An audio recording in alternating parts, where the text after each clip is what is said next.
亲爱的弟兄姐妹平安，我们今天要来读雅各书4章16节到5章1节，将自己献上。第4章16节这样说：北风啊，兴起来啊，南风啊，吹上我的花园，使空气洋溢着芬芳。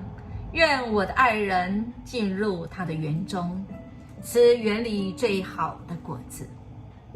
我们看到雅歌里面的良人怎么样子跟他的佳偶结合之后，那一种甜美，那一种敞开自己来跟他的佳偶成为这个灵性上的最高峰，可以祝福别人的。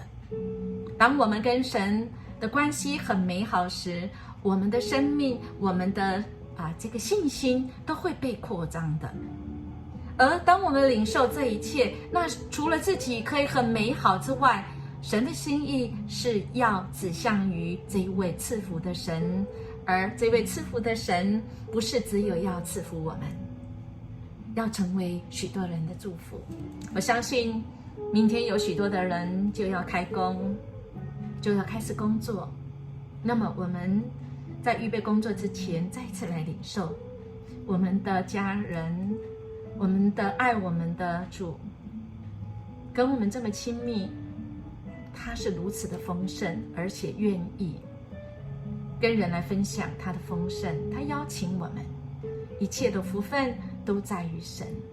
我们若是跟神有很好的连结，我们真的是可以达到28定律，就是我们有2分的努力，我们却有8分的成果。亲爱的弟兄姐妹，我们预备好来领受吗？5章1节，我们来看看这一位家人，这一位上帝，他怎么样将所有的福气都指向我。这里面的经文有几个我，这个我不是我们一般的人，乃是这位神。他怎么说？我怎么样来赐福你们呢？我们来领受5章1节，我们也数一数这里面有几个上帝的我呢？预备好哦。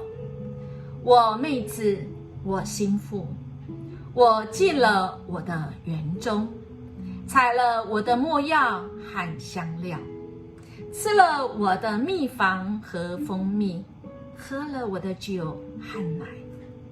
我的朋友啊，请吃，我所亲爱的，请喝，且多多的喝。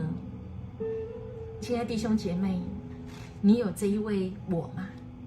这一位这么伟大的我，耶稣基督邀请你，接下来1年的工作，主邀请你跟我进入到他的赐福当中，我们就放心将自己交给神，将自己献给神。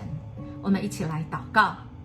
掌管生命的上帝，我知道一切恩赐都从你而来，因此我愿将自己献给你，以此回应你的爱。奉主耶稣的名祷告，阿们。